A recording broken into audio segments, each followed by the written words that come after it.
이 아침 우리에게 주시는 하나님의 말씀 예레미야 22장입니다.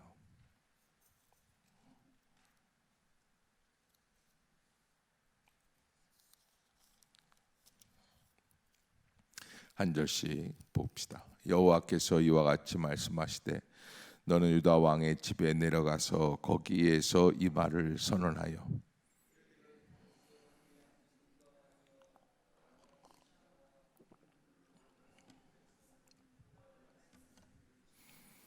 여호와께서 이와 같이 말씀하시되 너희가 정의와 공의를 행하여 탈취당한 자를 압박하는 자의 손에서 건지고 이방인과 고아와 과부를 압제하거나 학대하지 말며 이곳에서 무죄한 피를 흘리지 말라.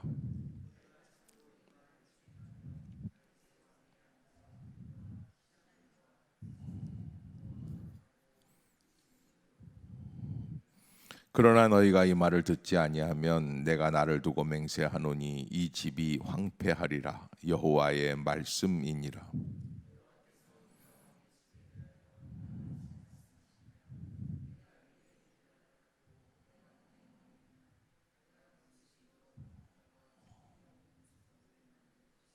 내가 너를 파멸할 자를 준비하리니 그들이 각기 손에 무기를 가지고 내 아름다운 백향목을 찍어 불에 던지리라.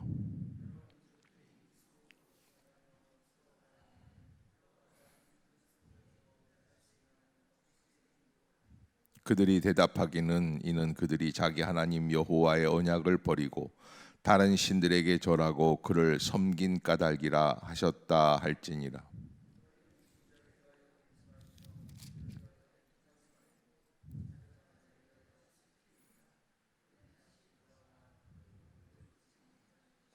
여호와께서 유다 왕 요시야의 아들 곧 그의 아버지 요시야를 이어 왕이 되었다가 이곳에서 나간 살룸에 대하여 이와 같이 말씀하시니라. 그가 이곳으로 다시 돌아오지 못하고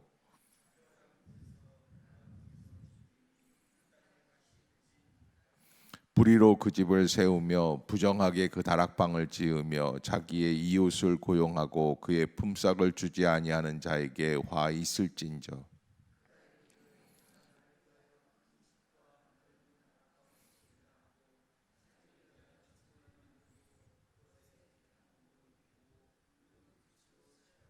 내가 백향목을 많이 사용하여 왕이 될 수 있겠느냐? 내 아버지가 먹거나 마시지 아니하였으며 정의와 공의를 행하지 아니하였느냐? 그때가 그가 형통하였느니라.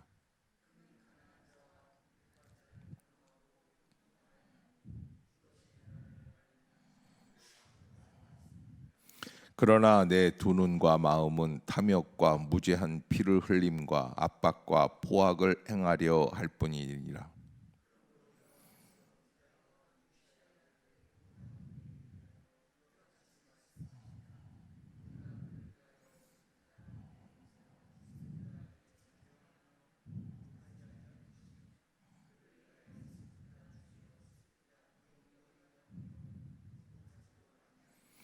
그가 끌려 예루살렘 문 밖에 던져지고 나귀같이 매장함을 당하리라.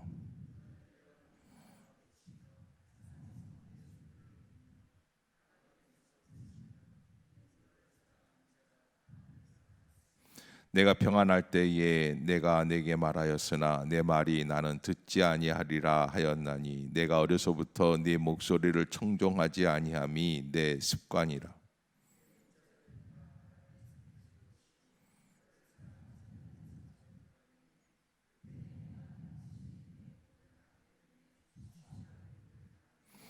레바논에 살면서 백향목에 깃들이는 자여 여인이 해산하는 고통 같은 고통이 내게 임할 때 너희 가련함이 얼마나 심하랴.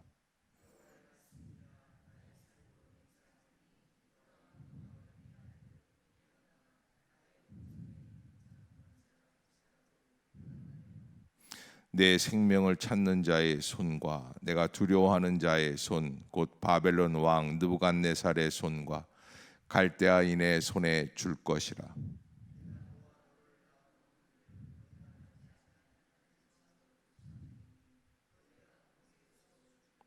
그들이 그들의 마음에 돌아오기를 사모하는 땅에 돌아오지 못하리라.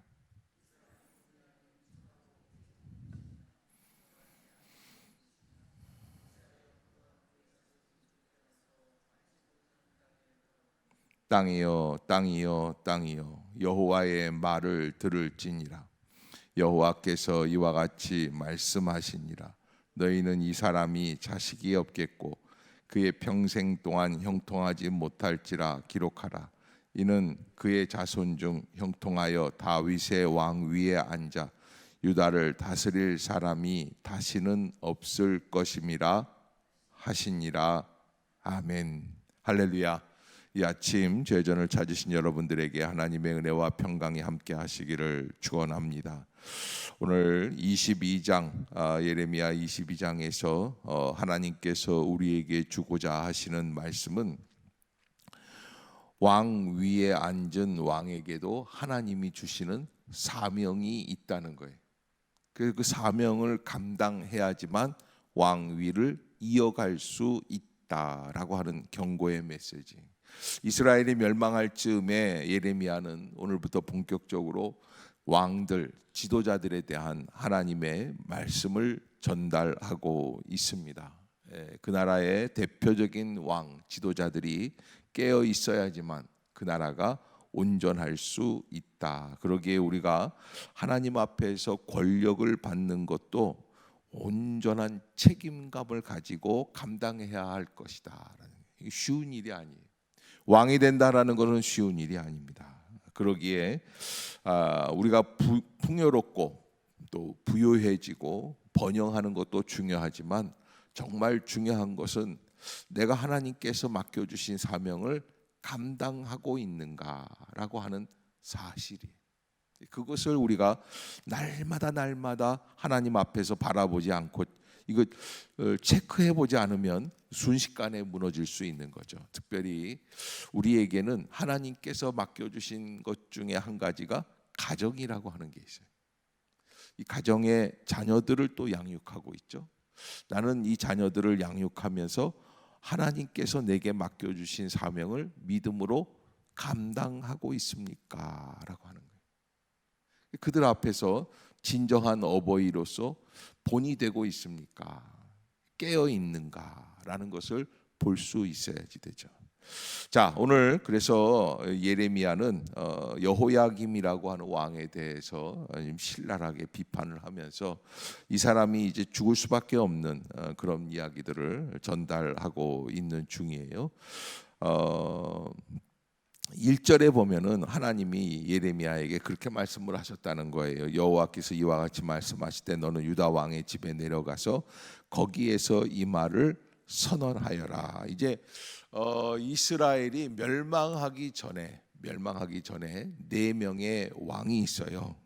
그래서 이 네 사람의 왕 여호아스, 여호야김, 여호야킨, 시드기야, 이렇게 네 사람인데 사실 이 사람들이 우리하고 무슨 상관이 있겠어요? 그런데 상관이 없는데도 한번 알아봐야 돼요. 이 네 사람, 이 요시야라고 하는 왕은 이전에도 이후에도 없을 만큼 하나님 앞에서 말씀의 중심이 되어서 주님의 말씀대로 종교 개혁을 하려고 했던 그런 왕이라고 이야기를 하고 있어요. 그러나 그 다음부터 나오는 여호아스나 여호야김이나 여호야킨이나 맨 마지막 왕은 시드기야라는 왕이거든요. 벌써 이름 자체가 시들시들하잖아요. 시드기야. 그러니까 벌써 이게 안 좋은 징조예요. 그래서 이 네 사람이 다 망하는, 멸망해가는 그런 모습들을 보게 됩니다. 그 중에 오늘 하나님께서는 여호아스와 여호야김에 대해서 신랄하게 말씀을 하시는데 이 사람들이 다 뒤끝이 좋지 않습니다. 21장에서도 이 유다 왕의 집에 대한 여호와의 말을 들으라. 나 여호와가 이와 같이 말하노라. 다윗의 집이여 너는 아침마다 공평히 판결하며 탈취당한 자를 압박자의 손에서 건지라. 그리하지 아니하면 너희의 악행을 인하여 내 노가 불같이 일어나서 사르리니 능히 끌 자가 없을 것이다. 그러니까 하나님께서 왕을 세워 주셨으면 왕이 하나님의 공의에 맞춰서 행해야지 된다. 왕인데 자기 마음대로 하겠다. 사실 그렇게 이야기할 수 있는 것은 그 당시 왕들이 다 누구 마음대로 해요? 자기 마음대로 하는 거예요. 그러나 하나님이 세우신 왕들, 이 유다 왕들은 달라야 한다는 거예요. 구별되는 것을 하나님이 원하시는 것이죠. 그래서 오늘 22장에서도 이르기를 다윗의 위에 앉은 유다 왕이여 너와 내 신하와 이 문들로 들어오는 내 백성은 여호와의 말씀을 들어라 이렇게 하면서 하나님이 원하시는 것들이 무엇인가 하는 것을 알아야지 된다 하는 것이고요. 그 2절부터 5절까지 이제 들으라고 하시는 말씀 속에서 첫 번째는 뭐냐면 너희가 공평과 정의를 행하여 탈취당한 자를 압박하는 자의 손에서 건지고 이방인과 고아와 과부를 압제하거나 학대하지 말아라. 이런 말씀을 주시는 걸 보면 당시에 얼마나 공평과 정의가 행하여지지 않았는가를 알 수 있는 것이죠. 그래서 너희가 참으로 이런 것들을 행하면 다윗의 위에 앉을 왕들과 신하들과 백성들이 병거와 말을 타고 이 집 문으로 들어오게 될 것이지만 너희가 이 말을 듣지 아니하면 이 집이 황무하게 될 것이다. 그러니까 여러분 우리가 하나님 앞에서 하나님의 말씀을 듣고 순종하고 준행하려고 노력을 해야 하나님께서 주신 연한을 감당할 수 있다는 거예요. 그래서 이게 지금 이번 정부도 굉장히 불안하지 않아요?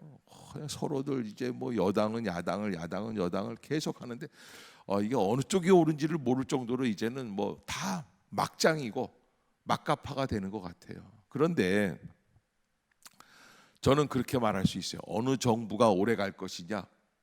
어떤 정부가 오래 갈 것 같아요? 뻔하잖아요. 지금 22장 하다가 했으니까 하나님이 원하시고 말씀하신 것을 준행하는 정부가 오래 가는 거예요. 내게 주신 게 뭐냐? 내 권력을 가지고 다른 사람들을 괴롭히고 없애고 하는 게 문제가 아니라 가장 중요한 건 뭐예요? 하나님이 내게 맡기신 것을 감당하는 거예요. 우리에게 주신 물질도 그렇고 건강도 마찬가지입니다. 하나님이 내게 맡기신 것을 내가 어떻게 감당해야지 되느냐? 그것이 우리의 인생의 가장 중요한 관건이에요. 그래서 이것을 놓치면 순식간에 내게 주신 축복들이 사라지게 돼 있어요. 깨어 있어서 하나님이 내게 맡기신 것을 놓치지 말자. 아멘. 아멘. 여러분 잊지 마세요. 우리의 가정도 마찬가지고 자녀들을 양육하는 것도 마찬가지고 결국에는 나중에 보면은 자기들의 탐욕을 추구하는 가정이 되게끔 만들어 놓는 거예요. 그 아무것도 아닌 거예요. 그게 하나님이 보실 때는 너무 막대한 것을 투자해서 그 가정을 세워 놓으셨는데 그 가정 자체가 없어져 버리는 것 같아요. 아무 필요가 없는, 의미가 없는 그런 가정들이 되어버리곤 한다. 그래서 우리에게 맡겨주신 게 어떤 것들이냐라는 것을 한번 살펴봐야지만 됩니다.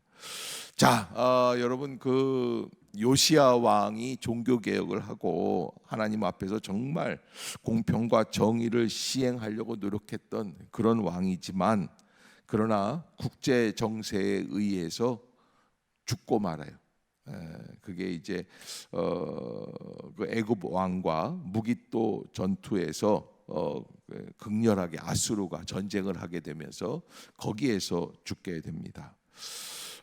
그러면서 여호아하스라고 하는 왕을 세우게 되죠. 그러니까 여러분 여호아하스는 왕들 중에 왕자들 중에 막내였거든요. 근데 막내가 왕이 되면 어떤 겁니까? 형들을 후려칠 거죠. 그리고 지가 왕이 된 거예요. 이 대단하죠. 그렇게 해서 왕이 되면 그 오래 해야 될 거 아니에요. 얼마 못 가서 애굽에 포로로 잡혀가고 거기에서 죽어요. 한 6개월도 안 돼서 죽어요. 그게 바로 오늘 본문에서 말씀하고 있는 살룸이라고 하는 왕에 대해서 하나님이 말씀해 주시는 경고의 말씀이에요. 그렇게 죽지 않았느냐라는 거예요. 그러기에 지금 여호야김이라고 하는 왕이 여기에서 여기 11절에 보면은 그렇게 이 살롬에 대해서 이렇게 말씀을 하고 있거든요. 11절을 한번 읽어봅시다. 시작. 여호와께서 유다 왕 요시야의 아들 곧 그의 아버지 요시야를 이어 왕이 되었다가 이곳에서 나간 살룸에 대하여 이와 같이 말씀하시니라. 잡혀간 곳에서 죽게 될 것. 이 이름이 살롬인데 살아야지 되는데 살기는커녕 죽었다는. 이름만 그렇게 지어서는 필요가 없는 거예요. 이게 죽어요. 죽고 그리고서는 이제 여호야김이 왕이 되는데 여호야김도 마찬가지입니다. 그도 비참하게 죽게 되는데 어떻게 죽냐 하면 신하들이 그를 창밖으로 던져서 죽여요. 얼마나 악한 왕이에요. 리더십을 잃어버리는 거예요. 쫓겨나서 죽게 되는 거죠. 그래서 우리가 하나님 앞에서 어떤 것을 잘해야 되냐면 사람들의 비율을 맞추는 것도 필요하지만 누구와의 관계? 하나님과 나와의 관계. 가장 중요한 거예요. 여러분 아빠가 바람을 폈어요. 하나님과 아빠와의 관계가 제대로 된 거예요? 아니요, 깨지는 거예요. 그런데 그 바람을 피는 아빠를 보고 엄마가 맞바람을 폈어요. 저는 그런 집을 우리 2층에 전세 들어서 살던 집이 있었는데 집모네라고 봤어요. 야, 무섭더라고요.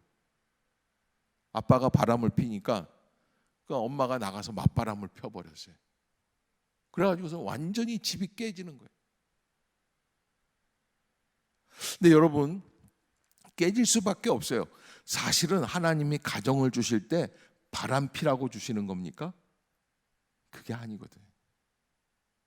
사치와 향락을 누리라고 주시는 게 아니거든. 어떻게 하든지 그 가정을 통해서 하나님의 뜻을 궁구해내기 위해서 주시는 거예요. 아멘. 아멘.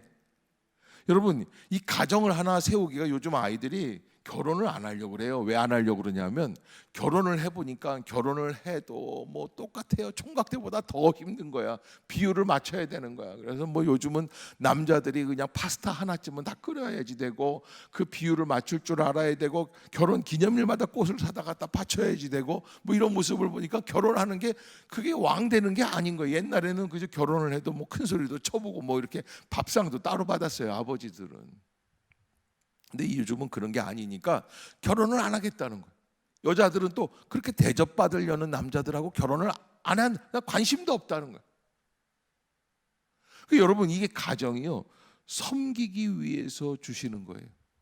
누가 누굴 섬기는 거예요? 서로가 섬기는 거예요. 아멘. 서로가 섬기는 거예요. 근데 한번 요즘 젊은 부부들 데려다가 한번 물어보세요. 누가 섬기냐? 다 지들이 다 섬긴다고 그래요. 다 지쳐 있어요. 왜?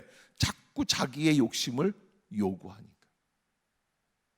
그래서 욕심대로 요구하면 그 가정은 지치고 멍들고 깨어지고 그렇게 되게끔 돼 있어요. 그래서 사실 가정을 이루어 나갈 때 가정의 출발점이 뭐예요? 사랑이에요. 젊은 남녀들이 만나가지고 결혼식 주례를 하다 보면은 신랑은 신부를 사랑하는가 그러면 네 그러고서 뭐 요즘은 또 여자들이 그렇게 큰 소리로 대답을 해요. 지가 무슨 군인 출신이라고 뭐 안무개를 사랑합니다. 여자들이 그래요, 여자들이.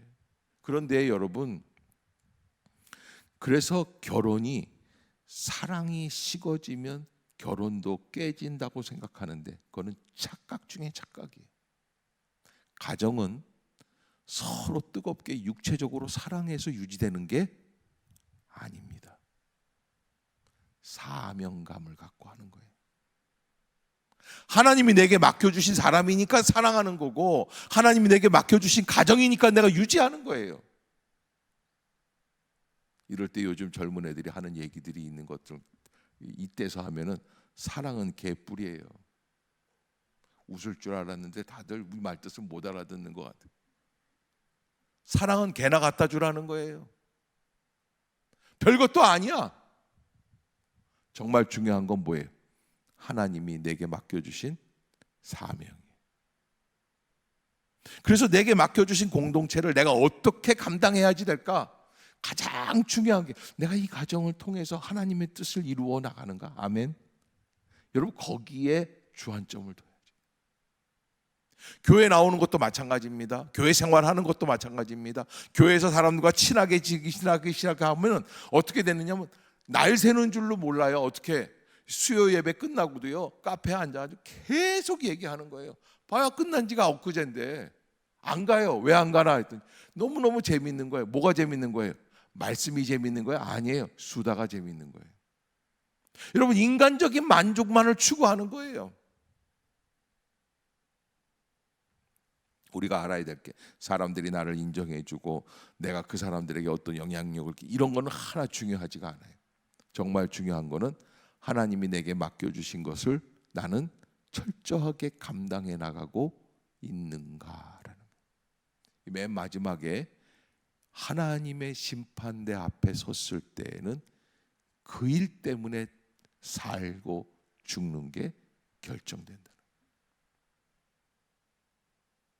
그래서 오늘 여호야김에 대해서도 하나님은 이렇게 어마어마하게 꾸짖고 징책을 하시면서 그러면서 신랄하게 말씀을 하시는 이유가, 그는 하나님 앞에서 왕들의 비유만을 맞추려고, 애굽 왕의 비유를, 사실 이 이스라엘 왕, 우리나라 대통령들도 그렇지만은 이스라엘 왕들도 비참하기 짝이 없는 거예요. 왜냐하면 지금까지 이쪽 중동 지역의 패권을 잡고 있던 애굽이 점점 사그러들어요. 그리고 새로운 왕국이 아수르가 됐다가 다시 바벨론이 패권을 잡고 있는 그런 갈등의 시간이에요. 요게 이제 600년대, 주전 600년대 초기에 있었던 그 중동 지방의 역사들이에요. 그러니까 여러분, 한 나라가 떠오르고 한 나라가 줄어들고 이러는 이 와중에서 정말 당하는 거는 약소 국가들의 왕들이에요. 누구 편을 서야 되는? 우리나라가 꼭 요즘 그런 거죠. 중국 편을 서야 돼요. 미국 편을 서야 돼요. 여러분, 우리나라 대통령은요, 아무리 민생을 잘 한다고 해도요, 미국의 눈밖에 나면, 중국의 눈밖에 나면 끝이에요. 그걸 알아야지 돼요. 내가 아무리 목이 터져라 이 얘기를 해줘도 모르실 거예요. 외교 전쟁에서 지게 되면 그 대통령은 끝이에요. 그런데 당시에 이스라엘이 멸망할 즈음에 여호아스, 여호야김, 여호야긴, 시드기야 다 실패했어요. 왜? 하나님이, 그 예레미야는 그거예요. 마지막에 시드기야한테는 끌려가, 그냥 끌려가. 왜? 이 하나님이 너희들을 심판하시려고 그러시는 거야. 근데 그거를 순종을 안 하고 그저 주권을 찾아야지, 이스라엘을 찾아야지, 우리나라를 찾아야지, 이게 전부인 줄로 알고. 그래서 우리가 누리고 있는 것들, 우리가 갖고 있는, 소유하고 있는 권력이나 물질이나 건강이나 이런 모든 것들이 누가 주시는 거다? 하나님이 주시는 것임을 잊지 말아야지 돼요. 그리고 하나님은 우리에게 그런 축복만 주신 게 아니라 무엇을 주셨다? 사명을 주셨다는 거예요. 그 사명이 어디에서 드러나야 됩니까? 옆집 여자가 나를 보고 뭐라 그래야 돼요? 저 사람은 예수 믿는 사람인 게 분명해라는. 여러분들이 사명을 감당하고 있는지 없는지 오늘 심희숙 집사님이 오늘 아침에 새벽기도 끝나고 옆집 여편네한테 물어봐야 돼요. 아줌마, 나 어떻게 보여? 그래서 예수 믿는 사람 같아, 그 소리를 들어야지. 안 그러면 주무시고 계신 남편을 깨워서 여보, 나 어떡하게 보여? 이렇게 그거 한번 물어봐야 돼. 그때 그 사람한테 예수 믿는 사람처럼 보인다라고 하는 답을 얻는 비결은 뭔가? 우리는 그동안 뭔가 이데올로기화되어 있는 종교적 신앙, 그래서 그냥 정신 나간 여자처럼 방언하면서 입에 거품 물면서 혼자 그렇게 하면은 그게 진짜 믿음인 줄로 알았어요. 그런데 여러분, 하나님께서 진짜 원하시는 거는 이 이스라엘 왕들에게 원하시는 건 뭐라고 그러는 거예요? 하나님의 공의와 정의예요. 하나님이 원하시기 보시기에 정말 얌체처럼 살지 말라는 거예요. 왜 옆집 여자한테 물어보냐면 옆집하고 쓰레기 봉투 때문에 싸우는 적이 한두 번이 아니잖아요. 옆집 여자가 내다 놓는 쓰레기 봉투를 이 아줌마가 좀 그런가 보다 그러고 내가 그냥 갖다 버려주면 되는 거야. 근데 그걸 아니고 왜 이렇게 내다 놓냐고 서로 싸우잖아요. 그 꼴을 못 봐주잖아요. 그러니까 예수 믿는 사람으로서 진정한 믿음의 은혜와 공의와 정의가 있다 없다? 얌체처럼 살면 없다는 거예요. 따라해 봅시다. 얌체처럼 살지 말자. 오늘 그 주제예요. 지 이익을 위해서 남을 이용하려고 서로 헐뜯고, 부부간에도 마찬가지고. 그러면 그거는 얌체밖에는 될 수 없어요. 그래서 우리가 정말 하나님이 내게 맡겨주신 진정한 사명을 나는 감당하고 있습니까? 그걸 철저하게 바라봐야 돼. 그게 깨지면 건강도 깨지고 인생도 끝이에요.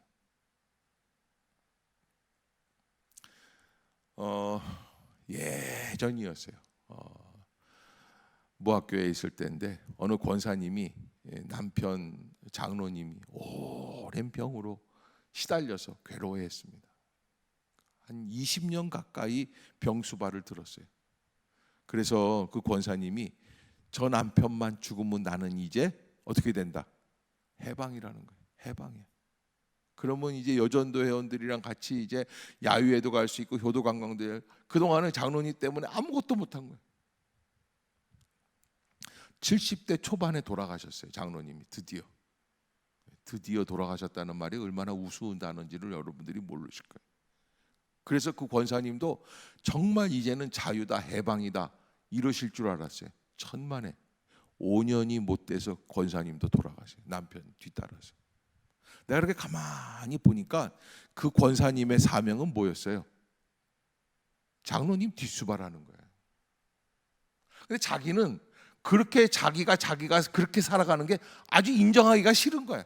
미쳤어? 내가 왜 그런 인생을 살아? 여지껏 자녀들 내 키우느라고 그렇게 고생을 했는데. 그러니까 우리 어머니 세대에서 보면은 그 권사님들이 그렇게 생각하는 게 당연해요. 왜냐하면 그 어머니들은 다 쏟아붓고 헌신하고 다 그랬으니까.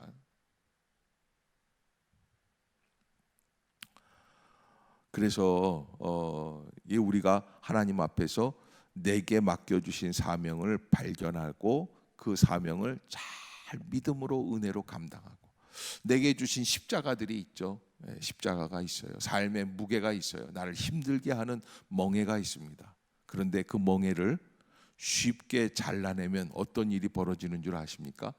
마지막에 위기를 넘어갈 때 그 멍에가 나의 다리가 되어주고 나의 능력이 되어주고 버틸 힘이 되어주는 그런 은혜를 없애는 거예요. 사실은 어떻게 보면 십자가 때문에 사는 게 인생이에요. 그런데 우리는 그 십자가를 귀찮게 생각한다. 그러기에 오늘 이 예레미야 22장을 보면 이스라엘 왕들이 하나님 앞에서 잘못 행하는 것들이 왜 이렇게 했을까? 사실 애굽도 만만하지가 않고 바벨론도 만만하지가 않고, 그래서 애굽 왕들에게 가가지고서는 막 굽실거리고 잡혀가요. 거기서 죽어요. 6개월도 안 돼서 죽어요. 또 바벨론에 끌려가요. 거기서 죽어요. 그런 비참한 왕들이 되는 마지막 4명의 왕들에 대한 이야기예요. 하나님 앞에서 그런 의미에서 우리나라도 왕들이 잘해야겠죠. 그래서 대통령이 왕인가? 여러분, 요즘은 대통령이 왕이 아니에요.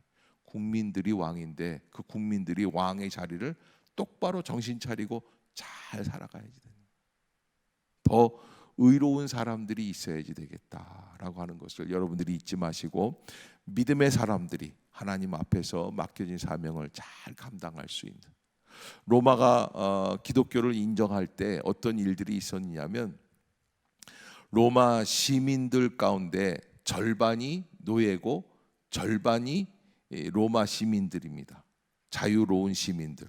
근데 그 시민들 가운데 60% 이상이 타락한 사람들, 동성연애자들. 그런데 그렇게 타락한 동성애자들 중에서도 여자들이 자기 아들을 장가 보낼 때 며느리를 얻을 사람은 동성애자를 얻고 싶어한다, 비동성애자를 얻고 싶어한다, 비동성애자를 얻고 싶어하는 거예요. 그래서 찾는 거예요. 저 동성애자가 아닌 좀 건전하게 살아가는 사람이 없을까?